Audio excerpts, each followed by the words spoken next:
Hey, everybody out there. Welcome to another week of the Swing Collective podcast. I'm Ando. We got Noah, G Unit, and Jason Byrd on with us this week. Lot of fun stuff to talk about. So we're going to get right into it here.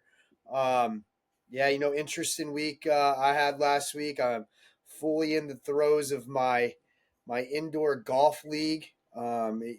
As the weather starts to warm up here in the Northeast, it pains me more to say that every week because 65 degrees out here today, and I'm driving by that. I'd have to drive by my course to and from my house every day, and I'm just looking at 2 feet of snow still out there and wanting it to melt. But excited to get out there soon. Really excited for this. We got March Madness coming up here, fellas, next week. Got Big East tournament kicking off tomorrow. UConn Huskies going for the three-peat. Let's go. G Unit knows what's up. So I'm really looking forward to that this coming week, guys. Seeing how this whole thing's going to shake out. It's like my favorite time of year. Maybe a little bit too much information here, but it's always nice to be on here and learn something new about your fellow members of the collective. After me and my wife were fortunate enough to have our second child, and I decided that the factory is getting shut it down over March Madness. So I spent 2 days with a bag of peas on my lap watching 72 hours of basketball. And, third, maybe fourth to the birth of my two kids and the marriage to my wife. That's probably my fourth most cherished memory, was being able to sit on a couch for 72 hours watching basketball. So with that, somebody who knows about the inner workings of the human body, I think you might want to talk a little bit about a tournament, this weekend sponsored by Cologuard there, Jason Byrd. Right. Yeah, the member of the collective here, when you take a look, that probably has the most knowledge of this topic. I'll throw it over to you, buddy.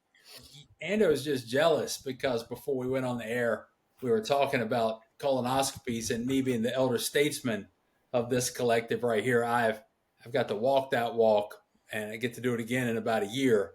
So I was just rather ironic. I thought that the Champions Tour was sponsored by Cologuard this week. So that's pretty nice, man. So anyway, eat your heart out, fellas. Although I think I'm going to be one-upped here in just a second as we go around the collective.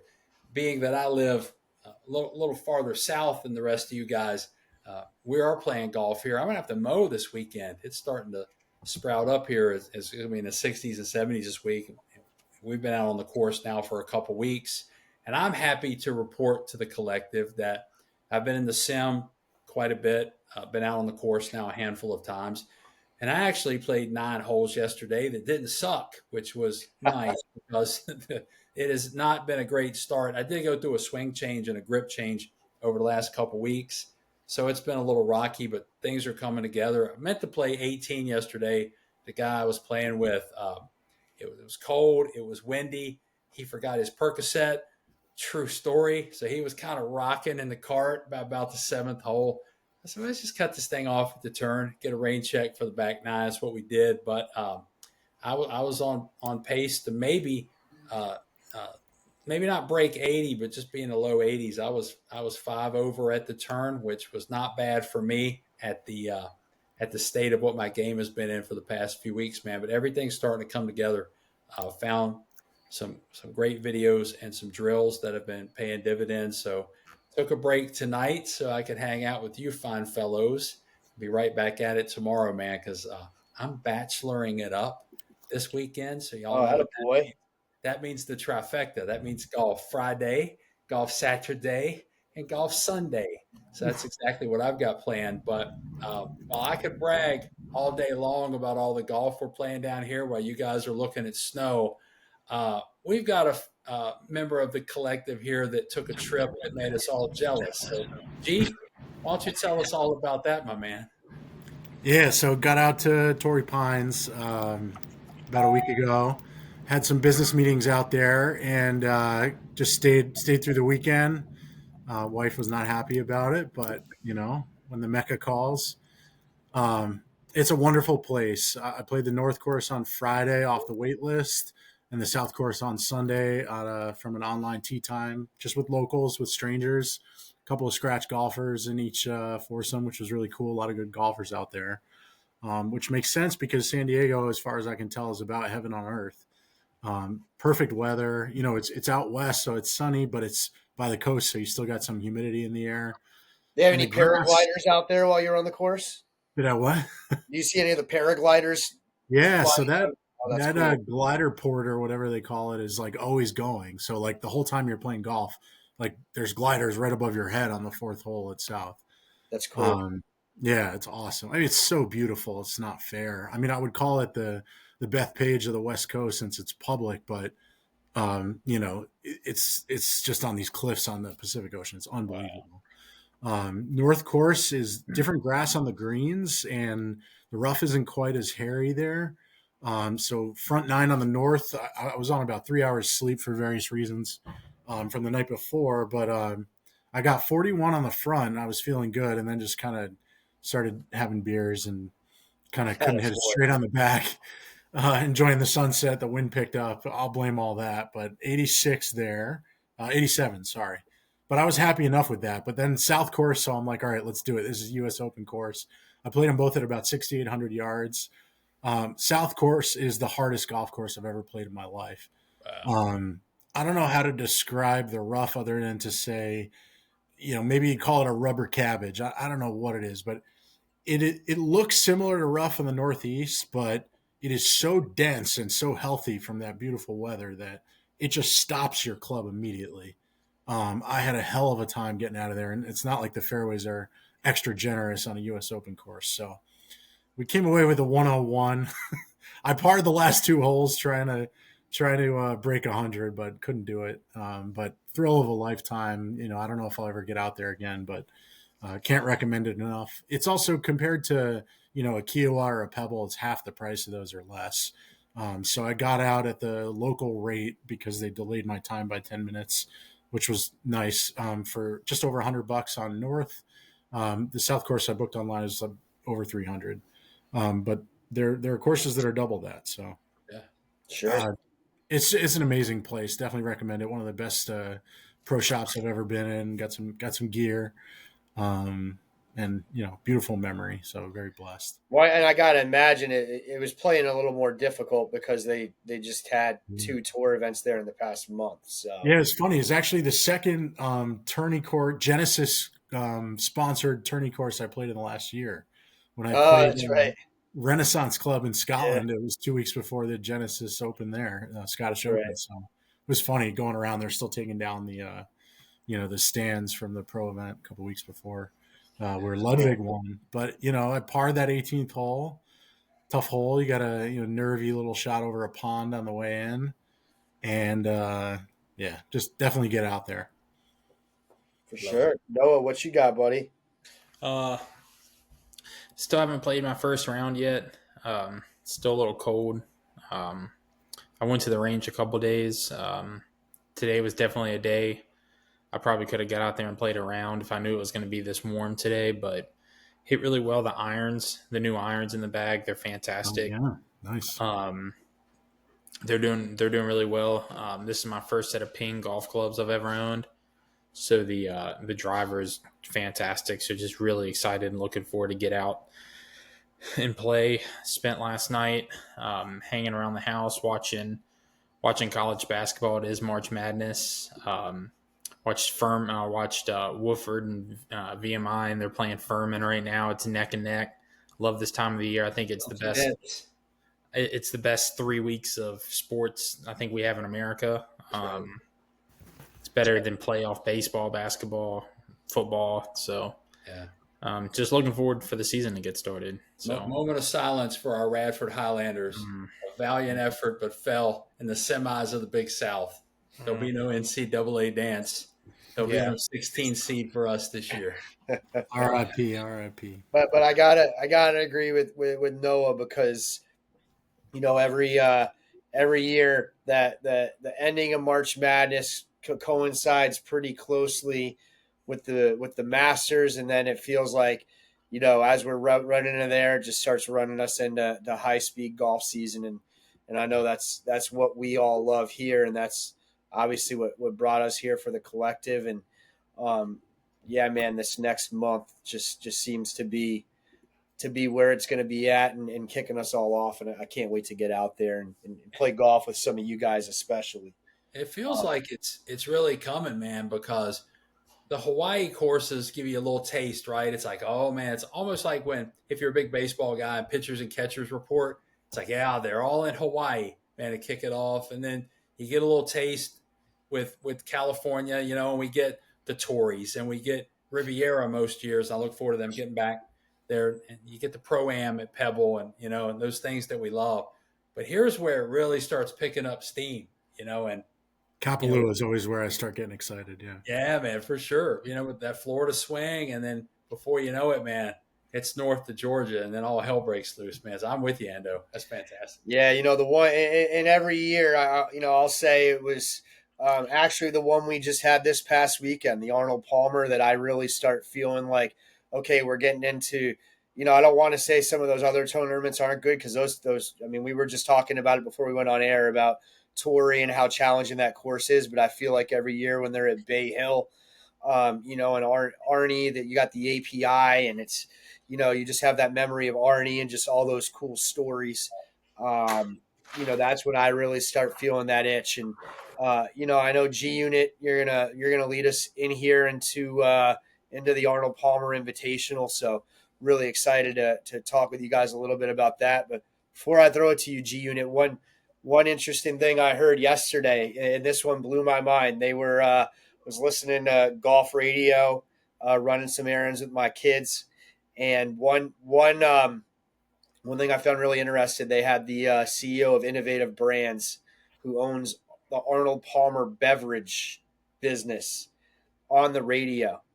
And he was sharing how he had a personal relationship with Arnold Palmer, and that's obviously, besides making a boatload of money, that's what really wanted to make them bring this product to the masses. But they sell 1 million cans a day of the canned Arnold Palmer beverage. Yeah. So that just blew my mind, hearing that, and all those Arnold Palmer stories. Kind of hearing that, every time you pick up one of those cans, there's 999,999 people that day who made the same choice as you. I thought was kind of interesting. But enough hearing me blabber. G Unit, why don't you bring us into the API Bay Hill?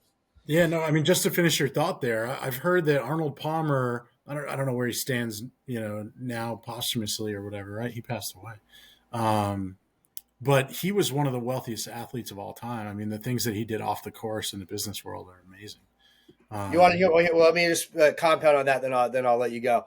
Yeah. Russell Henley, right, this weekend when he won $4 million. All right.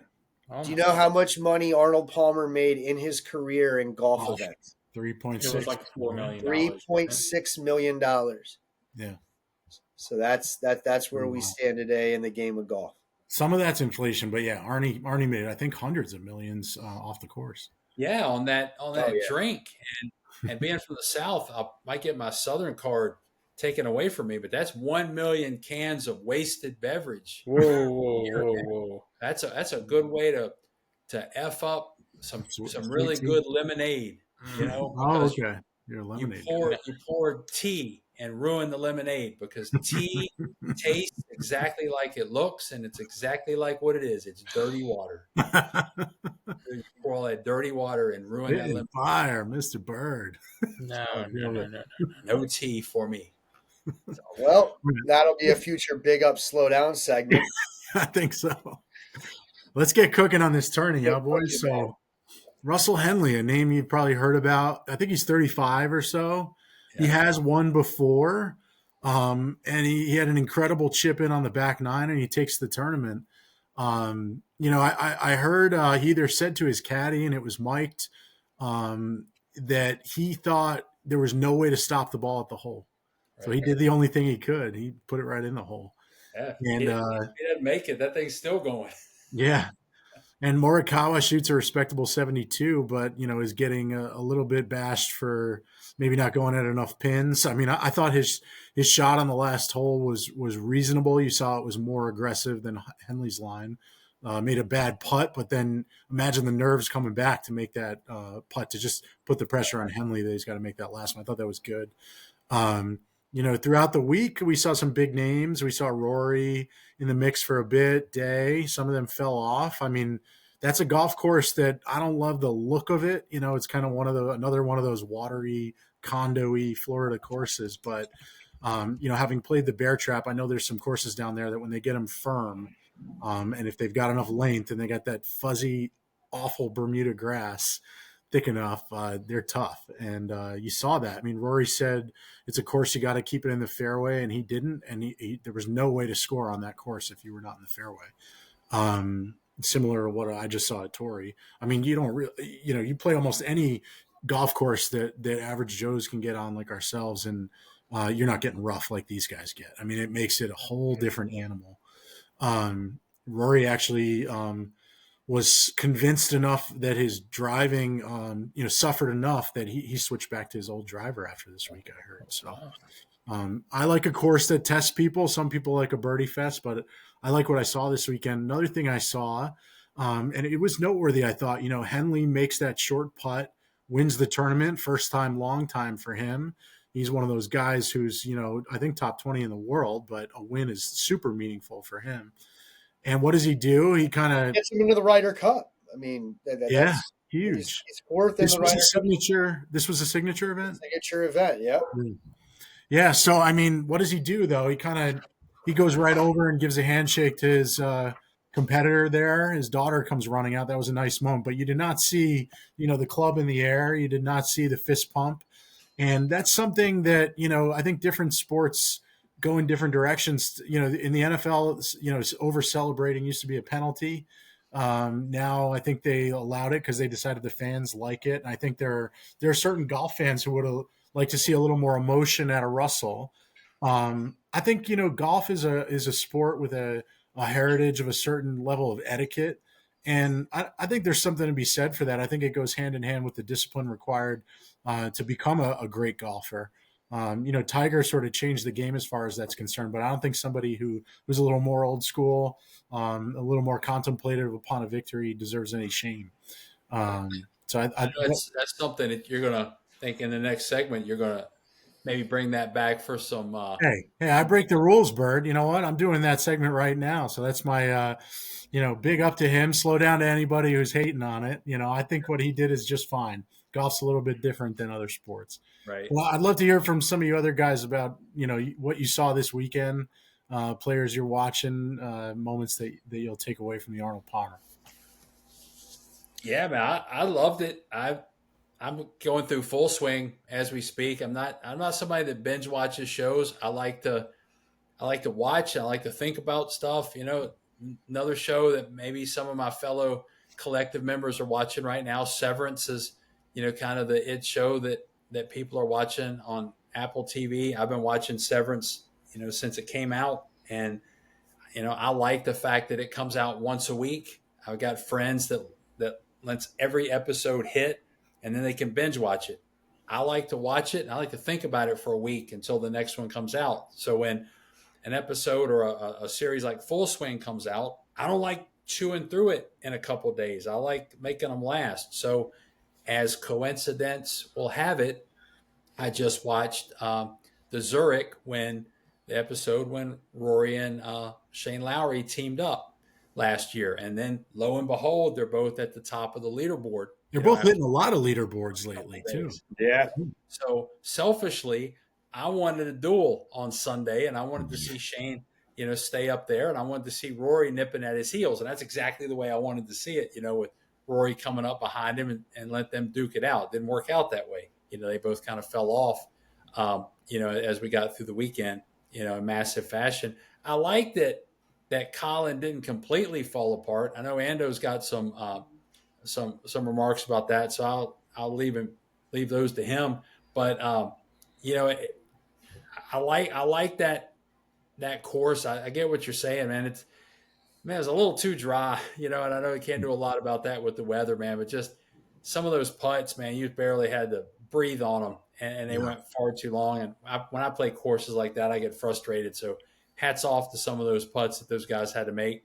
When they got to that par 5 that goes all the way around the water, I was like, man, where's Bryson when you need him? I want somebody to go straight at it. There's nobody that can. But, all in all, man, it was an entertaining tournament. I thought it was a good test of every club in the bag, and hats off to Henley, because a little bit of luck on 16 that chip fell in, or maybe it's Morikawa that's hoisting the trophy, at the end of it. But a hell of a victory, and we'll see him at Bethpage in September for sure. What do you got, Noah? I just call it I call it maybe the last half of the third round. But overall, I watched some holes. New names on the leaderboard. He's won before on tour, but seeing a lot of new names. The course, I would agree with you. The course seemed a little off.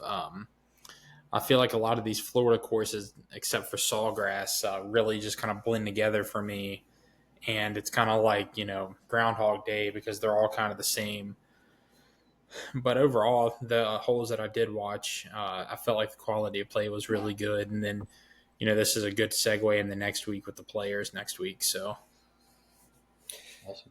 Yeah, I mean those. It's a give and take. I mean, I kind of you could slow them down. You could turn on the sprinklers. You could water them down. Then they're too easy.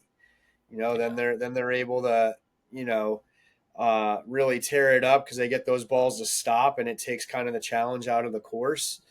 So I didn't mind seeing Bay Hill kind of dry out a little bit and get a little difficult. I do think on the 6th there, Byrd, I disagree with you. I think that Rory could get there if he really wanted to try. I mean, he launched a 400-yard drive last year in that tournament. Put it on the green. He was the only player all week to do it last year.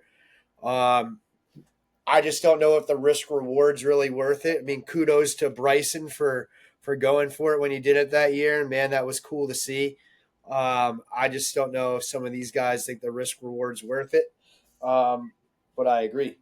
Well, Stones, Ando. Stones. Well, you saw Rory shaking over that 4-footer at the Open. Bryson don't care. But do you remember what happened though when Bryson went for it, man? He overshot the green and went down, into the swell behind it. Fans love it. The fans love it, Byrd. Furyk took the long way around and still beat him on the hole. I know it's not but Furyk birdied and Bryson parred it. So yeah, Furyk let him have his moment. Furyk just went doop de doop de doop birdie. Yeah, exactly. For that, man. Just takeaways. I mean, Morikawa, it's starting to be, he's always the bridesmaid, never the bride. This is in the, his last win was, I think, the 2023 Zozo. Didn't win last year. Now that being said, there's a reason why he's the number 4th ranked golfer in the world right now. How many top 5s does he have in the last 18 months or whatever? 3 runner-ups, 8 top 10s, no missed cuts. I mean, the guy is playing phenomenal golf, and he said it that his iron game is getting back to be as good or the best it's ever been. I think that was on full display this week. He led the field in driving distance. This week? Or I'm sorry, driving accuracy. Gotcha. Which is, that's on those dry courses like that. That's how you win is furs and gurs, fairways and greens, right? In regulation. Yeah. What killed him? He was 36 in strokes gained putting this week. You're going to have a very tough time winning tournaments if you're not first in driving accuracy when you're 36. And I felt that I know G Unit, you thought that Henley that Morikawa didn't lose it, that Henley won it. I disagree. No, I thought he played way too. I thought he played way. Go ahead. The only thing I was going to say is like 72 on Sunday. The thing that people never take into account, and I didn't watch this whole round, so I can't comment on how aggressive his lines were. But Sunday pins are a different animal, I've just played Sunday pins at Torrey. I think when we were playing on the sim this weekend at Augusta, we got a few of those. And I mean, listen, you can be more aggressive and do it. You could shoot 77, or you could go really low. So the fact that he goes out and shoots 72, maybe that's indicative that he was playing in the middle of the green, and he didn't have enough of a lead to do that. You might say, well, I'd like to see him shoot 75 or 68 and go out and take the thing. So that's fair, I think. He was 11 under at the turn with a 3-shot lead, Ando. Yeah. So I mean, he was 3 up with 5 to play. Yeah. So certainly, three's not enough on the back nine on Sunday. I mean, you got to think somebody's going to come and get you and keep going. Exactly. Well, and let's not forget also, I think Henley might have had 13 pars in a row before he started. He did the opposite. 15 in a row, yeah, and they kind of did the opposite. So I mean, that's my takeaway. I think Morikawa's not far. I think Morikawa wins this week. I think he bounces back at Sawgrass. I think that we've seen him up there a lot. I think that there's a pretty good case to be made. Yeah. I think there's a pretty good case to be made. I really liked how Jason Day played this week up until the last 2 holes. Again, not one to hide the fact that one of my favorite pastimes is gambling on golf.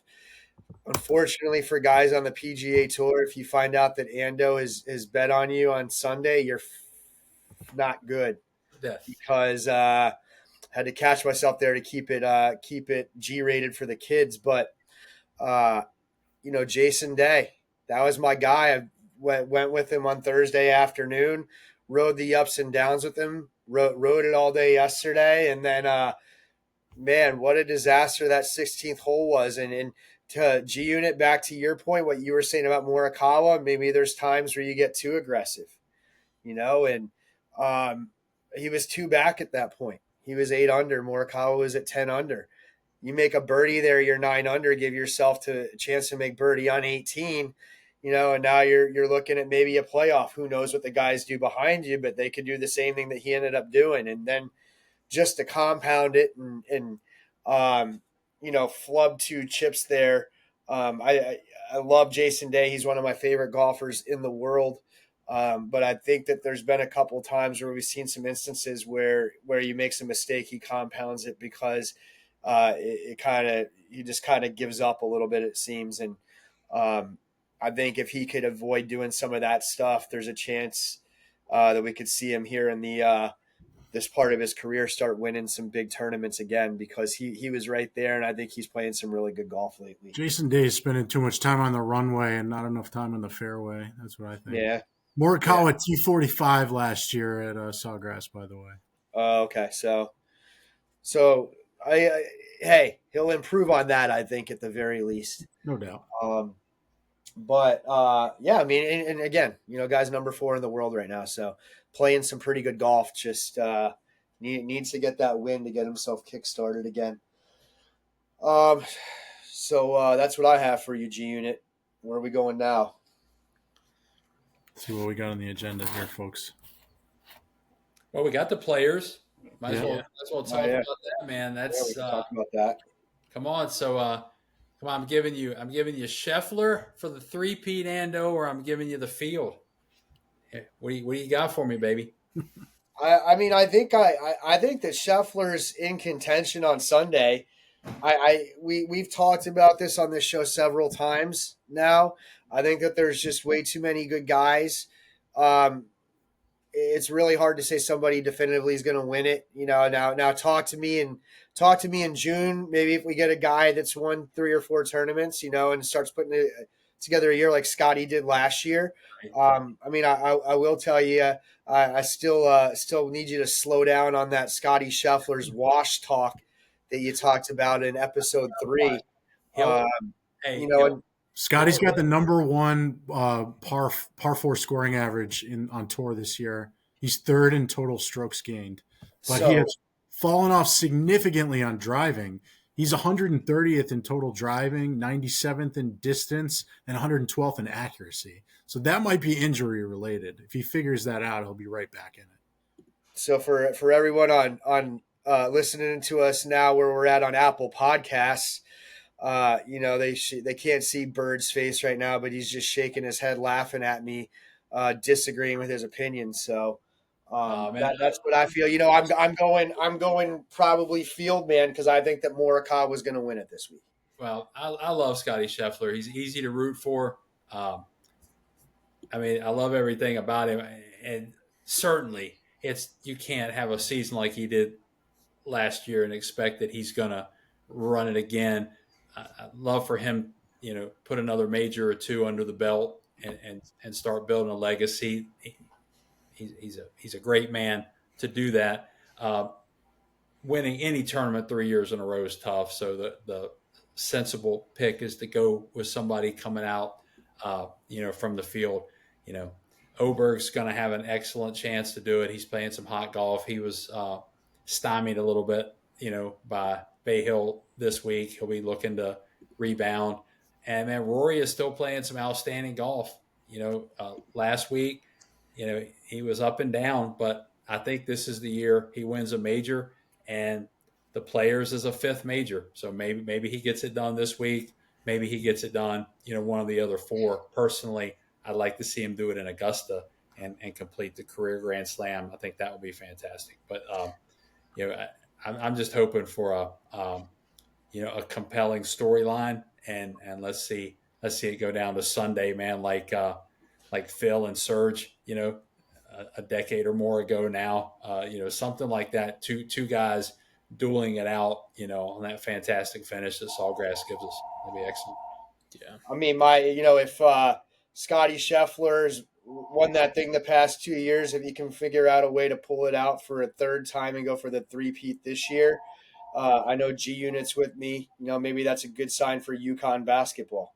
They're trying to do the same thing here in 2 weeks. So I don't know if that's correlation maybe I need to change my mentality and root for Scotty to use that as a forebearer of what I want my Huskies to do. But no, I didn't mean to cut you off there, man. I think this year we've just seen an overall just a showing of just these golfers, these young golfers, American golfers.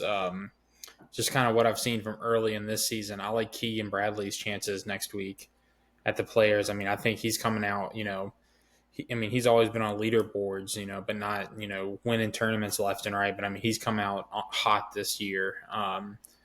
We got, the whole cast from Full Swing. I think any of those golfers could pop up and win a tournament next weekend. And it's the Players, the Players on Sunday. You never know what's going to happen. But I definitely think my pick to win is Keegan Bradley. I think Scotty Scheffler with injury, obviously he's injured and he's still coming back from it.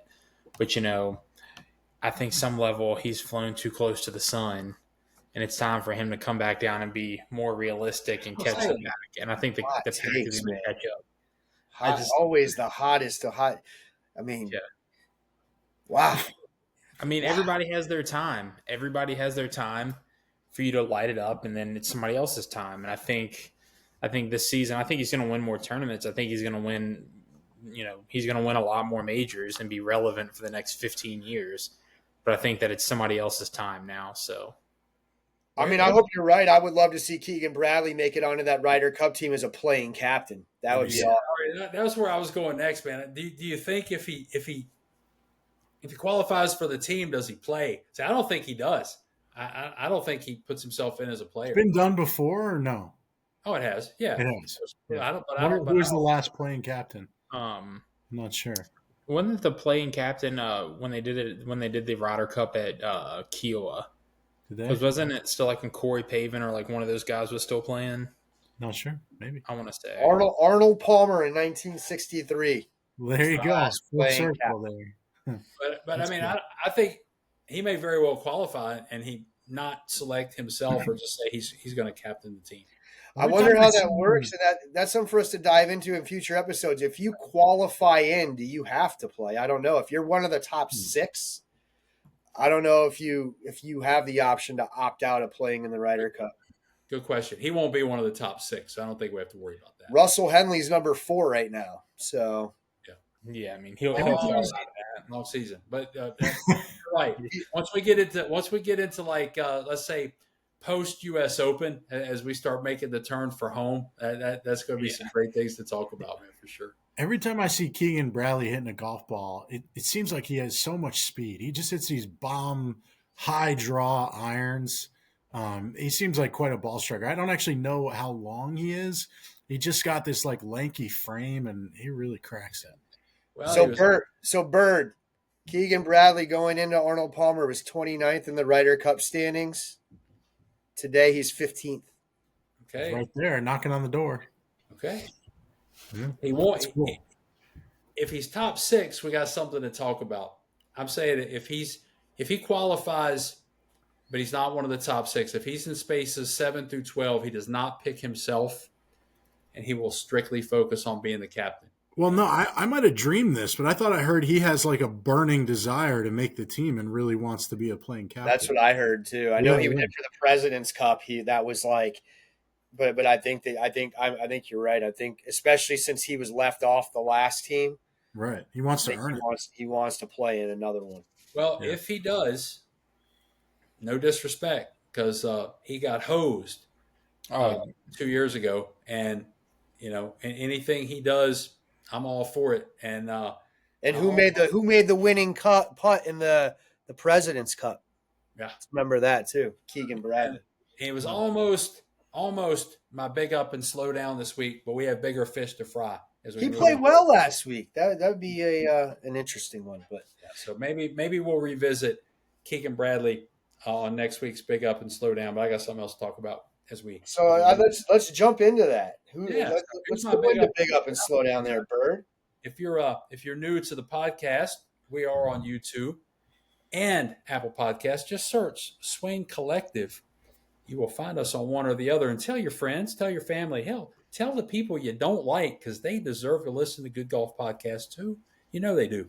But big up. Or maybe you think we suck, so you want to make them listen to us, but that's fine. Still listeners. No, that ain't true. But hey, big up and slow down is when each of us makes a definitive statement, and the other 3 of us will either say, big up, I got you back, and you're on to something, or hey, slow your roll, player, slow down, you're barking up the wrong tree. So here's mine, guys. Just like the great games that we all play, tic-tac-toe, checkers, duck, duck, goose, it's all strategy and getting your opponents right where you want them. And sometimes you have the upper hand and sometimes you don't. And watching the PGA and LIV, it's been cat and mouse now for 3 years. And sometimes, it seems like most of the time, the PGA has been, kind of playing defense, and the guys on the LIV side has had them exactly where they've wanted them. Well, I'm here to tell you, I think the pendulum is starting to turn a little bit. And big up. LIV Golf. See, I got people on my side, and I haven't even made the point yet. That's what I like. Where you going, Byrd? I see where you're going.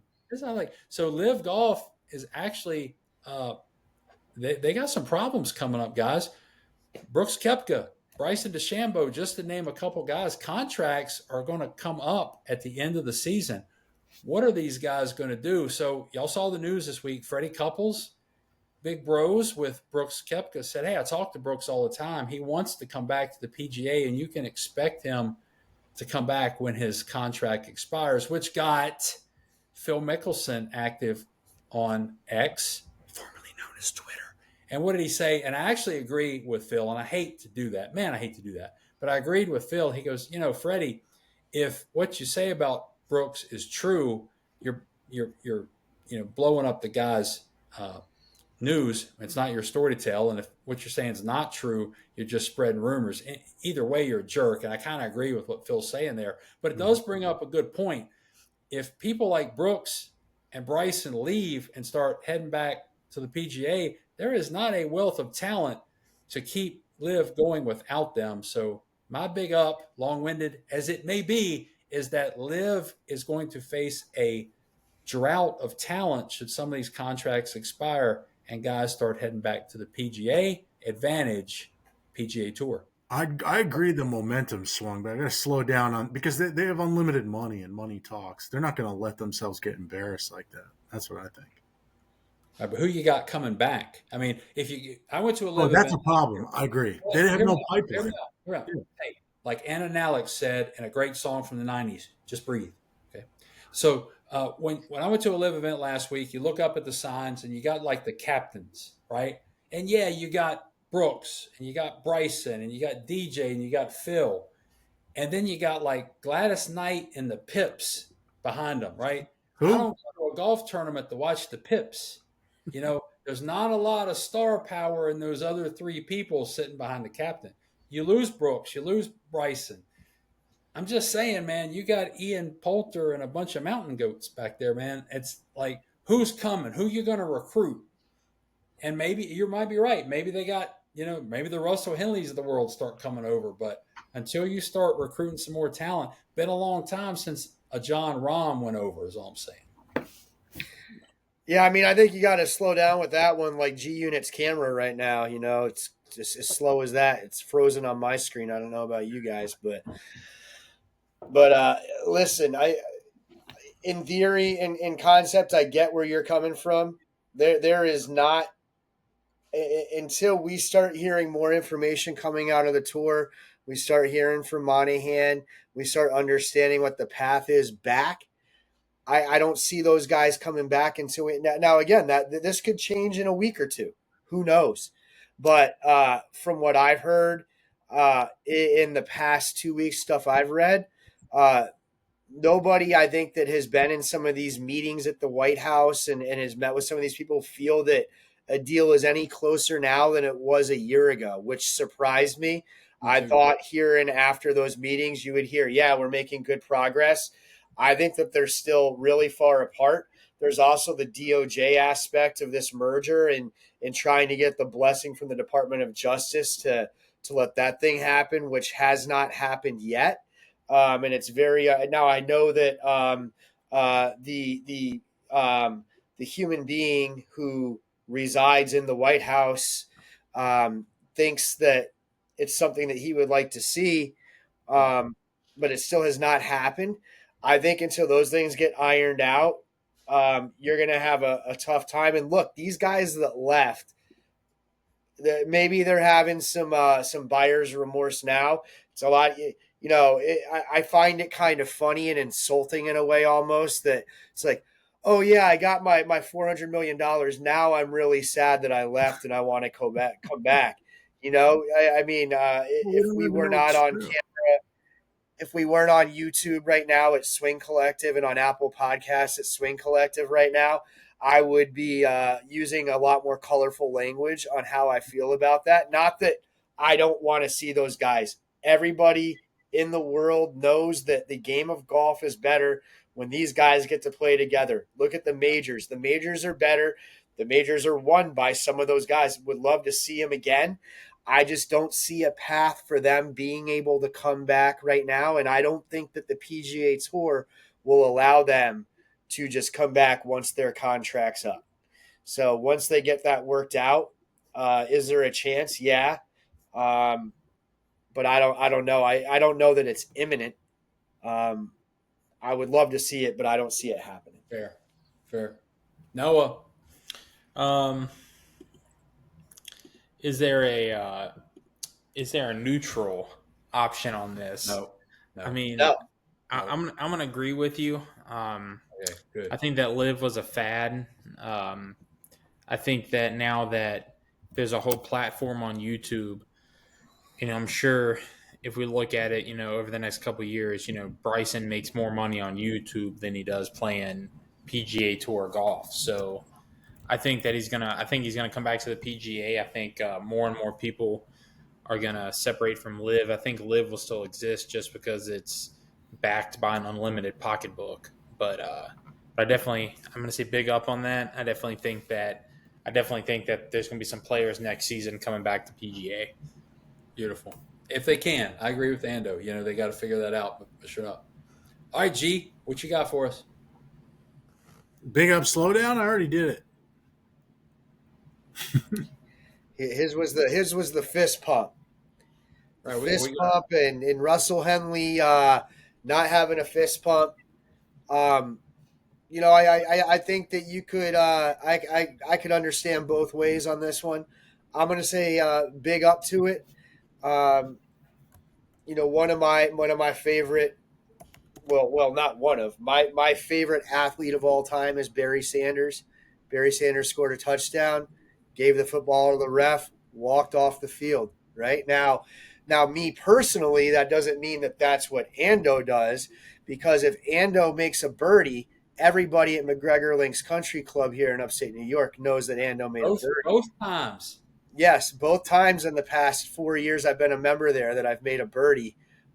Those 2 times, it's been more than that, people. It might have been 3 or 4. But anyways, yes. So not my thing personally. I'm more of a very loud, outspoken, vocal person. But I respect those who go about their business quietly. Well, I can't remember if you were pro or con on the celebration, man, but I personally dig it. I know that golf is steeped in the tradition and the gentlemanly and stuff, and I don't mind a little bit of Bryson kind of doing his thing. I never was sure what Phil Mickelson was trying to do when he won that first Masters. It was like the credit card leap. It's like he jumped up and he slid a credit card under his, whatever. I mean, that's how I feel now. Y'all know that. But anyway, the thing about it, and I agree with you, man. Barry Sanders was the epitome of class. Man did his job, and he handed the ball to the ref. What I can't stand now, and I don't mind celebrations. Some of them are funny, man. Remember when the Sharpie and the popcorn and everything else, man, that we've seen Zeke jumping in to the Salvation Army. Thanksgiving, yeah. Everything, man, that was great. But what I can't stand now is when the defense makes a play and it's, hey, everybody, let's run to the ass other end of the field and Mac and howls for the camera. Take a selfie. Yeah. I can't stand that. And then the cameras watch as they all jog 80 yards to the other end of the field. Yeah. They can all mean mug for the camera. I can't stand that. So if that's where we're headed in golf, count me out. And big ups on Mr. Henley for what he did. But, if you want to, maybe we don't need fudge ripple, maybe, but heavenly hash will be okay if you don't want vanilla. Maybe butter pecan. But, I don't think we need birthday cake out there. A close second one for me, Byrd, is, and I think I saw a little bit of it in the Super Bowl. You get the sack, you run over and you do your little dance, and then you look at the scoreboard and you're losing by 40 points. Maybe we shouldn't be doing a sack dance. Right. When we're down by 40 points. Maybe. Let's not do that. Just like you don't see very many guys on tour when they're plus 10 make a birdie unless they're doing it to be facetious and do a little fist pump, right? I mean, Noah, what do you think? You want to see a salsa dance, or you like a gentlemanly handshake at the end of the Sunday? I don't mind the celebrations on offense. I definitely agree with the celebrations on defense. Like, your team's down 50 points. Like, why are you celebrating? Yeah. But I grew up watching the Terrell Owens celebrations, and I don't think it'll get him and Randy Moss. I don't think it'll ever get better. Randy Moss. I know this is a golf podcast, but Randy Moss is the best football player that ever existed. Straight cash. There will never be anybody better. Hey, your camera's cutting out. Sorry. Yeah. Randy Moss will be the best there ever was, and he's from relatively where I'm from, so it's interesting. So Rand University, love me some. I heard. I was listening to the sports radio, and they were saying a few years ago they were doing a Giants, live thing at a bar with a Monty Toomer, and somebody said something like Randy Moss, one of the best of all time, and he was a contemporary with a Monty Toomer, and a Monty Toomer was like, "What are you talking about? Randy Moss is not better than me." Talk about a guy with supreme confidence, man. I thought that was hilarious. Monty Toomer's a great Giant, but not in the same league. Yeah. I mean, I think sure. And Randy, the people who Randy Moss, by the way, glad that he's cancer-free or recovering from his cancer. Yeah. The people who were criticizing Russell Henley, I should add, they're sports talk radio guys. They thought the golf this weekend was boring. I mean, to think about a career like Russell Henley, a guy who hasn't won in a while, he's got these little kids, he's got his Tiger moment, hugging his daughter. I thought it was great. Not every weekend's going to be down to the wire with the birdies back and forth, haymakers flying. But, if you're not a golf fan, I could see why you thought it was a little quiet. But I just think that, it takes all kinds. Amen. All right. Noah, I think we got another big up slowdown here.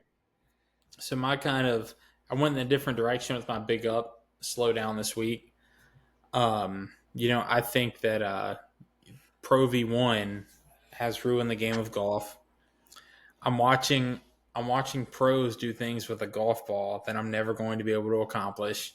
I think that pros should use average Joe, reduce flight balls and bring back the 330 yard par 3 or par 4 and let them play. Let there be some strategy, because there's no strategy when they walk up to some of these holes.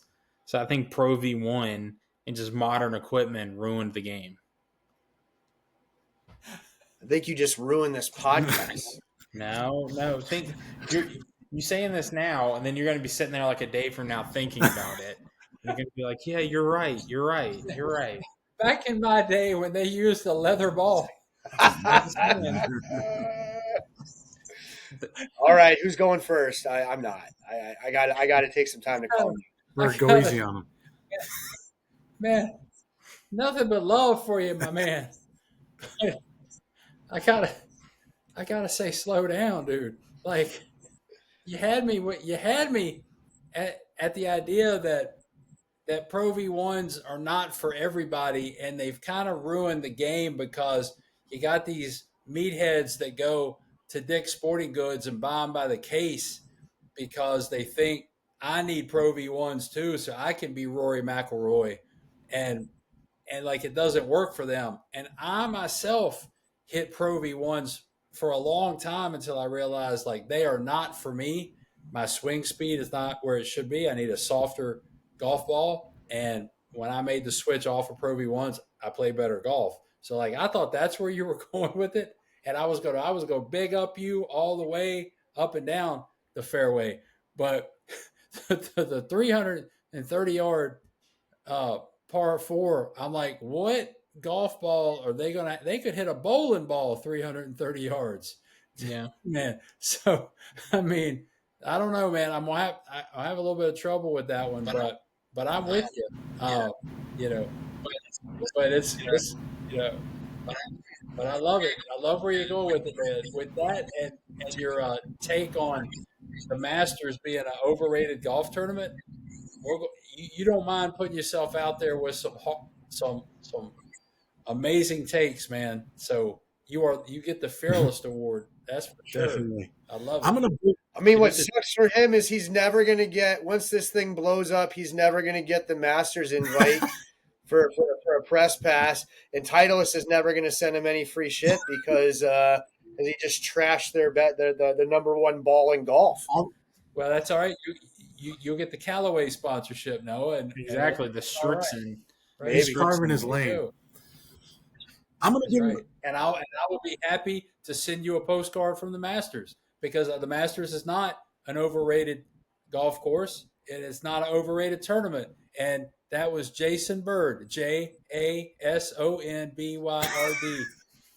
Mr. Ridley, it is a fantastic application tournament. is in. I look forward to I'm going to big up it from a specific perspective, though. First of all, I don't know the Pro V1's longer than any other golf ball, but I get the idea of constantly optimizing equipment at a certain point gets absurd when the golf courses get too short.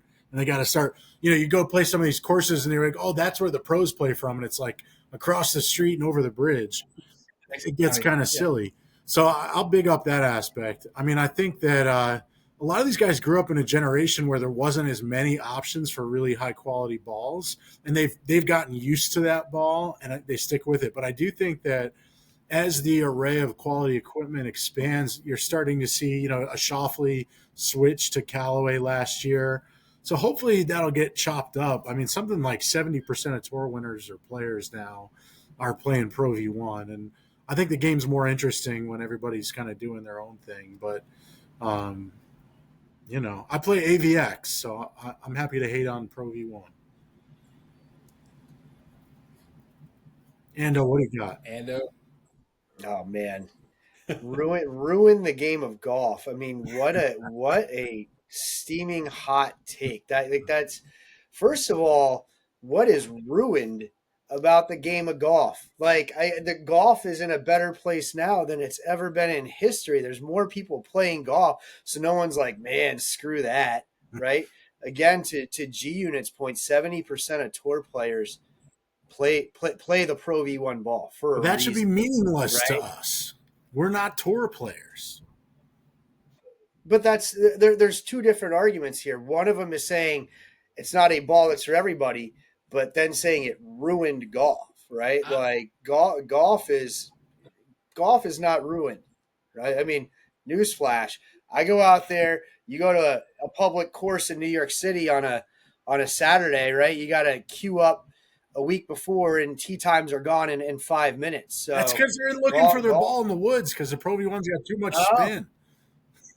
I will get behind Pro V1 has wrecked the game of amateur golf because there's too many idiots out there that think they need to hit Pro V1s. but you can go buy whatever ball you want. I don't think that it's had any effect. And look, I see just as many knuckleheads hitting, practice range balls that they stole from the range because they're dumbasses, just as I do seeing guys out there hitting Pro V1s. I mean, there there there's a reason why when you look at almost every top club manufacturer's ball and you look at the staff of people, and you can go through it. I looked this up just to keep myself honest before. There's guys every year that are hiring guys from Titleist to come help them design the ball, right? The Kirkland ball is a knockoff of the Pro V1. I mean, the guy that started Vice Golf was a former Titleist guy. They didn't hire that guy because he designed the AVX or the uh, something else. It's because of the knowledge they have on that ball. I mean, is it the right ball for everybody? No. Just like the tailor-made Sim 2s aren't for everybody. I mean, there's different things for different people, but stating that it's ruined the game of golf, that one just Guys, I got to tell you, I saw So, Ando hit 9 40-yard slices with a Pro V1 this weekend, so you can't trust this guy. Well, probably accurate. Yeah, I that's hate, probably when, I hate when I'm going down to the rough and I find a top flight. That's the one that really. Oh man, I thought I found something. I found a top I know a guy that's at 3 handicap that plays top flights now. Wow. flight. Yeah. All right, Yeah. Ando. I think you got one for us before we get to our welfare checks. What do you got for us on the big up? So big up. My big up slow down this week is one that it's become a hot topic over the past year. I think as we get closer to Masters time, I just read on Friday. There's now a pre-approval in at Augusta for this golfer's attire for the Masters because of the sweater vest incident last year. But I think that Jason Day's deal with Malbon Golf is great for the game of golf. I think that it's taking the focus from some things we've talked about in the past from kind of influencers. There's a lot of new golf brands that are targeted towards younger golfers that are out there having more of a streetwear influence and collaborations with some higher end designers. I mean, I know that I personally am a big fan of Malbon. I know they've done collaborations with Jimmy Choo, which is a huge shoe company. With I forget the name here, guys. The hunting camo company there. Real tree. They did a collaboration. He was wearing the Real Tree visor yesterday. I think some of the stuff they're doing is really cool. I think that they're accomplishing exactly what they wanted when they get people talking about the brand. And I think that it's great. And I think it helps bring more awareness to the game of golf from younger kids with Jason Day's deal with Malbon. So I'm all for it. I think it's great. And I hope we see more guys that are kind of going out and I really kind of think the throwback outfits he's worn lately to the 80s are pretty cool. So I think Jason Day's deal with Malbon's been great for the game of golf. All right. Who's going to start us off? Come on. Byrd, you. All right, me. Let's go. Man, I'm going to say like big up minus, okay?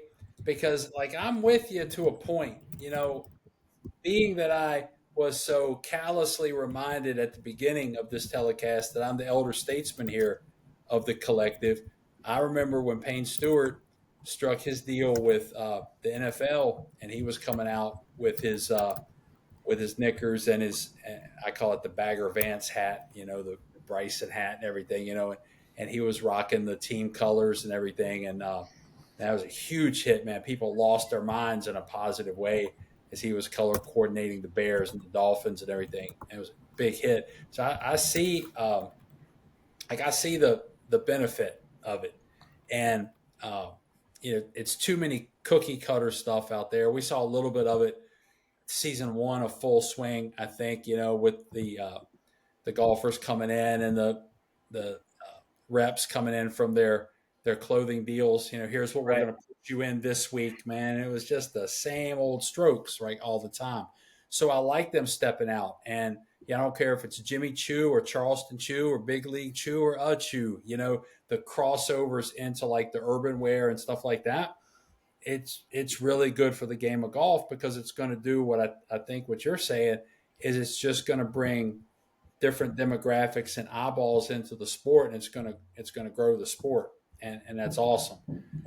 But he takes it just a little bit too far sometimes, and that like tragedy that he wore a few weeks ago, which was basically like an oversized sweatpants suit that he wore. Like, I just need somebody to like put some guardrails up for him, because like John Daly and his deal when he started his stuff was pretty cool until it wasn't. The Zubaz craze was all right until he come out there and he looked like a clown. And now he is a clown, and you watch some of his content and he jumped the shark now and he can't show up on time, and he doesn't even like the golf isn't serious anymore. So when I see Jason Day at times, it's hard to take him seriously. So his game is still on point. And sometimes he looks like $1 million even when he's kind of stepping out and he doesn't look like a golfer anymore. And I say that in a positive way. But we just got to put like, let's draw in the boundaries for him. Don't come out here looking like a clown like you did. I don't remember the tournament. Maybe it was Pebble actually. And he basically wore sweatpants out there. Like, don't do that. And that's the old man in me coming out, I guess. But, you come out with, urban wear, high-end brands, collabs, I'm all about it. So big up minus, big up asterisk or something like that. So you did what we told Noah he couldn't do and go in between neutral. No, I'm big up. I'm all for playing golf in sweatpants. If we get to the point where we can play golf in a full tracksuit, let's go. Yeah, hoodies are allowed now, right? Hoodies are cool. Hoodies are allowed, yeah. I don't know, man. Hoodies are allowed. Where does it end? I do now. I am all about the collarless golf shirt. That is my jam this year. TPC for some reason, and big ups to all our fans at TPC, because I know you guys watch and listen to the Swing Collective, and you're thinking about sponsoring us, and I highly suggest you do so. Every time I'm in a TPC, I'll be at the one in Vegas in about 3 weeks. You guys always have collarless golf shirts for sale. Y'all hold me one. I don't know if I'm an X or a double X. We'll see. Probably going to be a single X. Y'all hold me one. I'll be there in 3 weeks. Byrd, I think it's because no one's worn them since like 2011, so they just have a bunch of leftover inventory in the pro shop. That's why they're almost sold out every time I get there, man, because they're making a comeback. Said the man who wears sweatpants to the golf course. That's right. That's right. Shirt. All right, guys. Noah, what you got? What are you thinking about Jason Day wearing silly clothing? I mean, I had no idea. I'll be honest, I had no idea what you were talking about. But I Googled it, And It was a clown I'm show. gonna say big up. I'm gonna say big up on that. I like the look of the clothes. I'm down for You it. like the oversized sweatpants? He's wearing like Yeah. a 6X. I mean, you like it's that? it's My man. basically the same thing as Abercrombie. Like it's that's the modern look now. I like it. I'm down for it. He looks like the Stay Puft Marshmallow Man from That's right. Ghostbusters. I like it. I'm all for it. I'm gonna support it. Big up. My man. Who gives a shit what you're wearing if you're shooting 6 under? If you're a +3, I don't care what you wear on the course. What you think, G Unit? I got to slow down on it, man. I don't like it. I don't like the big lettering of this Melbourne stuff. I don't like it at all.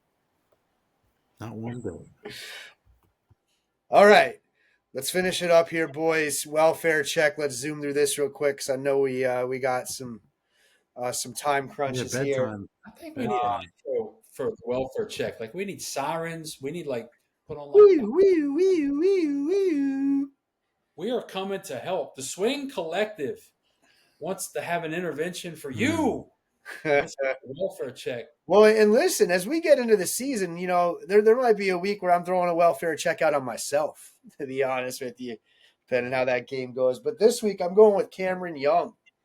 Cameron Young is 55th in the official world golf rankings right now. He was 13th, I think, 2 years ago? He was on the Ryder. Wasn't he on the Ryder Cup team? I think he was on the Ryder Cup team. He's missed the cut in the past 4 of 7 events that he's played in, 3 in a row. He hasn't had a top 5 since the Valspar last year. 162nd in scoring and first round scoring average. It's hard to make cuts when you're that low down. When you're shooting +1, +2, +3 on some of these early season courses. 168th in driving accuracy. This guy obviously has some game in there. I'm just hoping we see it come back. But my welfare check is Cameron Young for this week. Who you got, G Unit? I don't know. I'll go Hovland. We might have done him before, but I just feel like he was a young star, and right now he's about 127th in strokes gained and not doing much. And I sort of think, I don't know if he's ever going to achieve his potential. They say he's not a great putter, right? Good ball striker, not a great putter.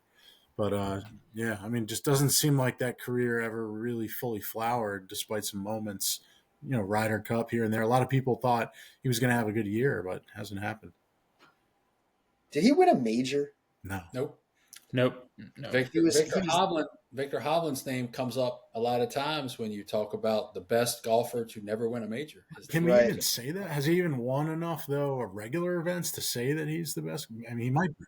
I think he came runner-up in a major. I mean, he was at one point he was ranked in the top 5 in the world. He won a FedEx Cup, right? He won a FedEx Cup 2 years ago. So Wow, how the mighty have fallen. I think if you win a FedEx Cup, you deserve to be in the fair. You deserve to be in that. I mean, he's ranked 19th in the world right now. Yeah. His best official world golf ranking was 3rd. I mean, he was number 3 in the world. 6 wins, but like that's half as many as a Jason Day. He's younger, granted, but yeah, and he has a major. He came in 3rd at the PGA last year, but that honestly, that's really all he's done here. I mean, I'm just looking now at the OWGR G Unit. I mean, I see a lot of MCs next to his name.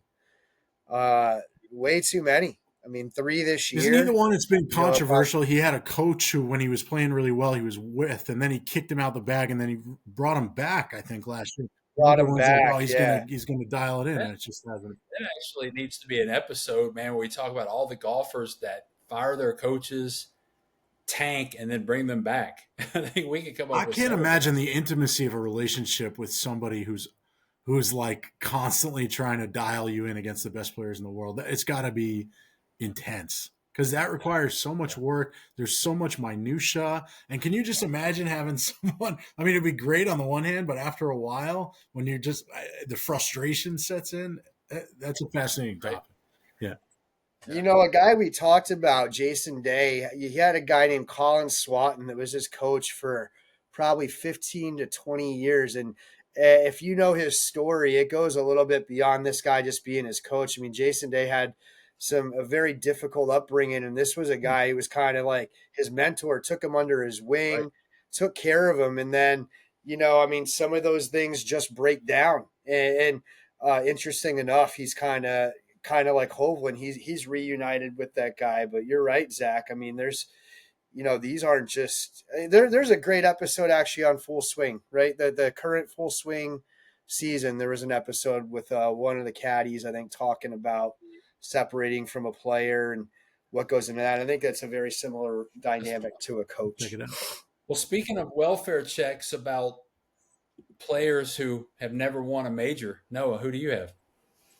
So I'm going to throw Ricky Fowler out there from a welfare check. I mean, historically, when we want to talk about a player that's underperformed and had very mid results, the last relevant victory was the Players, and we're coming up on that next week. And I think that victory was almost 10 years ago.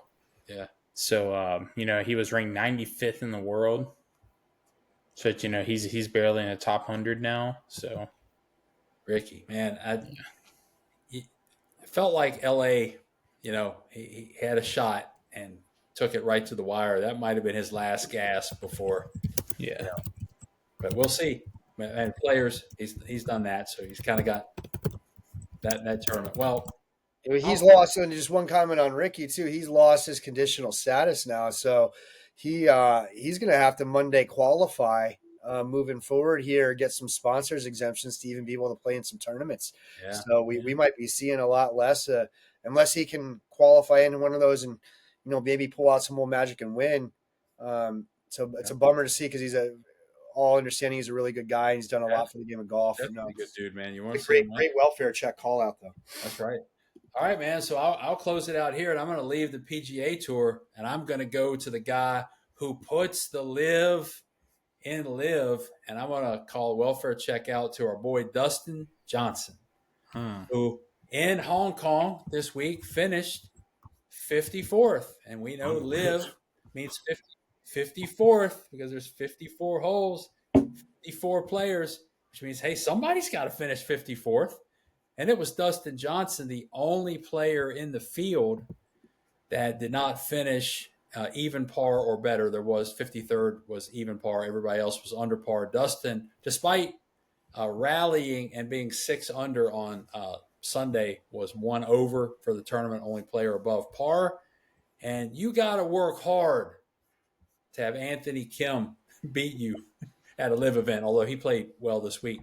So DJ, best finish so far in the young live season has been 31st at Adelaide and finished 45th, I think, in Saudi Arabia and Riyadh. So not a great start to the season. He's parted ways with TaylorMade.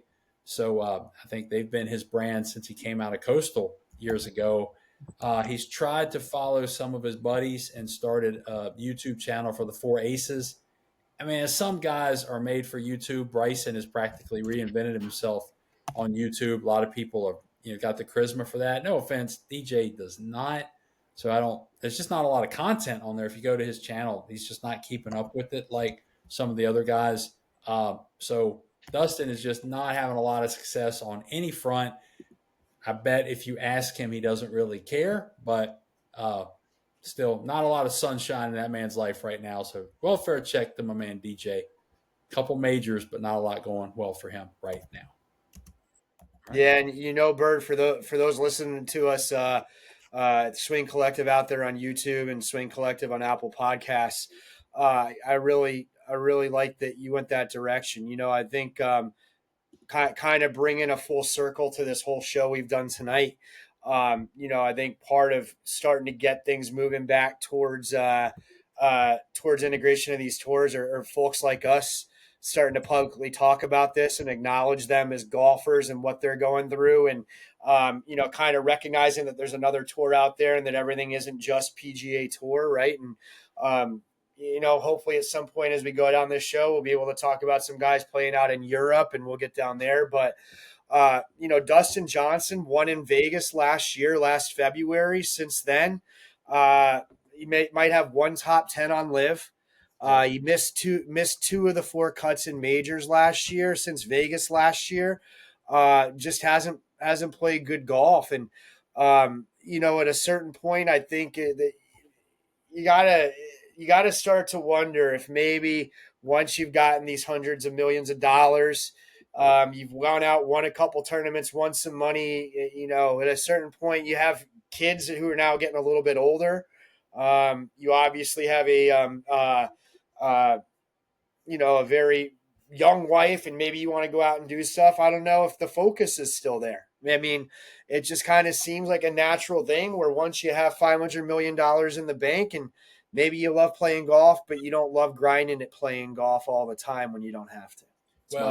I tell you what, if I was Dustin Johnson and some guy on a podcast told people what I thought was going on in Dustin Johnson's head, it would tick me off. So I'm not going to do that.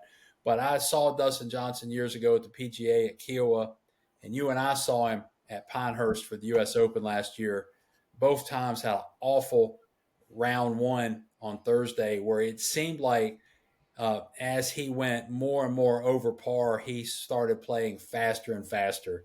And what it appeared like is, this round cannot be over fast enough. It did not seem like he was a golfer that was trying to get back to the cut line.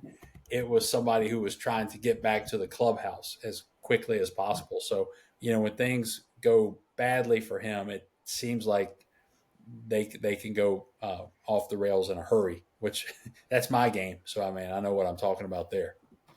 Well, fellas, this has been a lot of fun, man. We should do this again next week after the Players, and we'll talk about who won and what's next.